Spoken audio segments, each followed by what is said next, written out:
Hello and welcome to Mizma TV. I'm Syed Ali Mushtaba talking to you from Chennai. We are discussing today prospects of democracy in Burma, and we have in our studios one very eminent person, Mr. D.S. Rajan, who is Director for Chinese Study in Chennai, and he was formerly with the Government of India in the Cabinet Secretariat in the rank of Director. He is retired.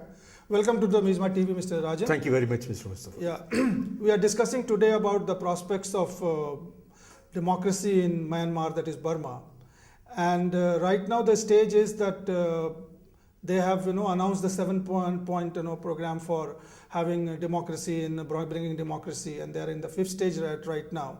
They have announced that there is going to be some election in 2010, and for that they had also made a constitution which is being ratified in the wake of even in the Nargis cyclone and all that.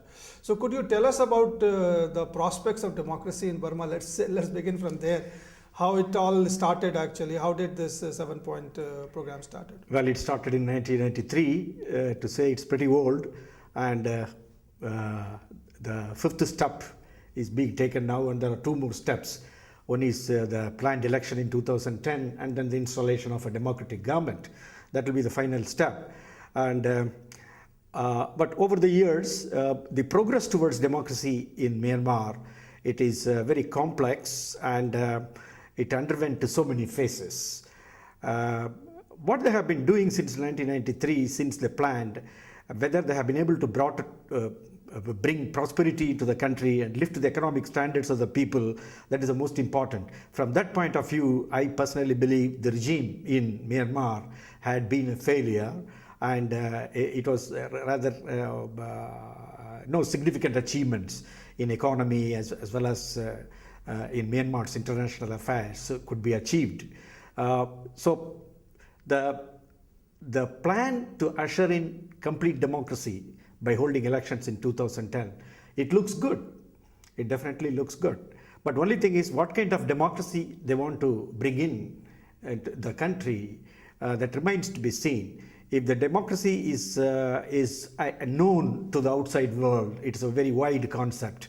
In essence, it is people's participation in the government. If that is going to be achieved, then it is very good. But I doubt very well, having read the contents of their announcements, I believe that the main opposition of the National Democracy League of Aung San Suu Kyi, it may take part, but its leader may not take part.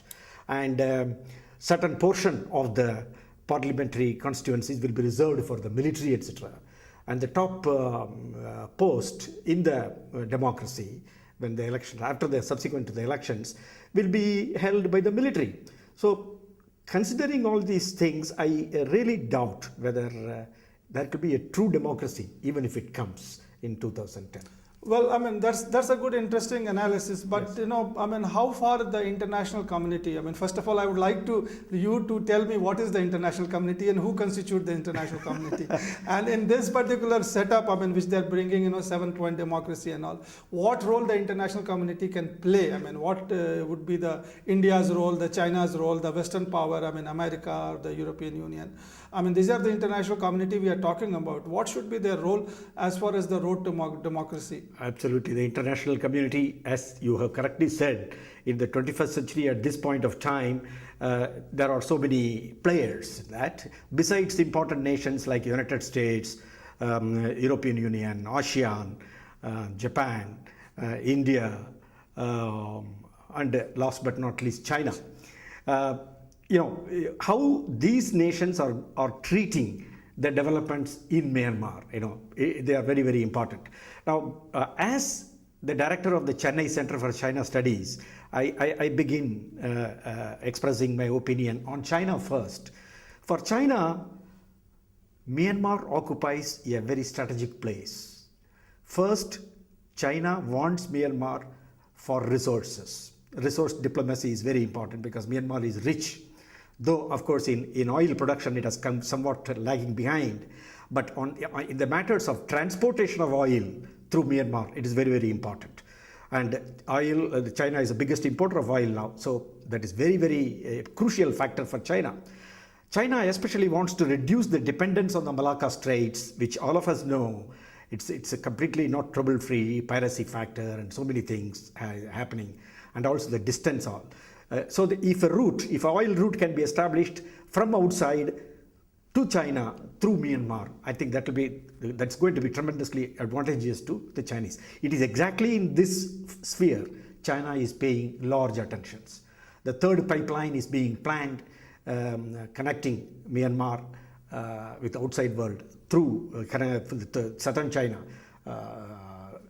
and the outside world through Myanmar, and 2.5 billion US dollars Yunnan government is investing in this kind of a project. So this implies the importance being given by China as far as the resources of Myanmar is concerned. China wants to exploit these resources for its own modernization. This is number one. Number two, China itself is reforming its image as an important stakeholder in the international system. It wants friendship everywhere. It wants a stable neighborhood. It wants a perfect international situation to suit its modernization. Any trouble in Myanmar, any civil war, any kind of a problem in Myanmar will not be advantageous as a neighbor. A peaceful periphery, which includes Indian borders also. It's very important for China. So strategically, geostrategic terms, China wants all the problems in Myanmar to get sorted out. So what is the official position of China as far as the restoration of democracy is concerned? At the moment, judging by the speeches which they are making in the United Nations and the statements made on various occasions, China supports the United Nations efforts for mediation. China wants a solution through a dialogue. This is the official position. But at the same time, China has come out firmly against imposition of any sanction against Myanmar. That shows saving the present regime, at the same time working towards a dialogue between the contending parties. So the two-pronged tactics China is deploying as far as Myanmar is concerned. The United States, under the Bush, it was completely different. United States was, what should I say, they were just not involved in Myanmar as such. They were thinking that it's a hostile kind of an atmosphere, and they were not taking any positive stand on that. But the post-Obama regime, I know there are some slight movement in that, because international diplomacy is getting prominence into Obama's agenda.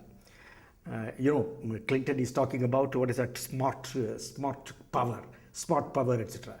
But at the same time, I'm not saying that as far as the Aung San Suu Kyi issue is concerned, the United States Obama regime is changing its stand or not. But Obama regime perhaps would like to work more towards reconciliation within the country between these two factions.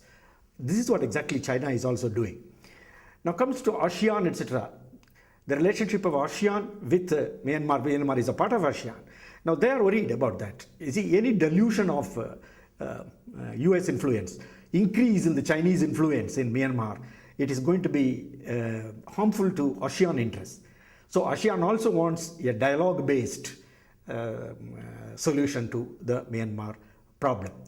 You see, as far as the 7th step is concerned, elections to 2010 is concerned, I have not specifically, I have not noticed any statements coming from the leaderships, but it seems that the international community, including India, they may not be averse to holding elections in 2010, provided it's a true democratic election, number one, provided if every political party, the voice of every political party is heard in that, with no discrimination, etc.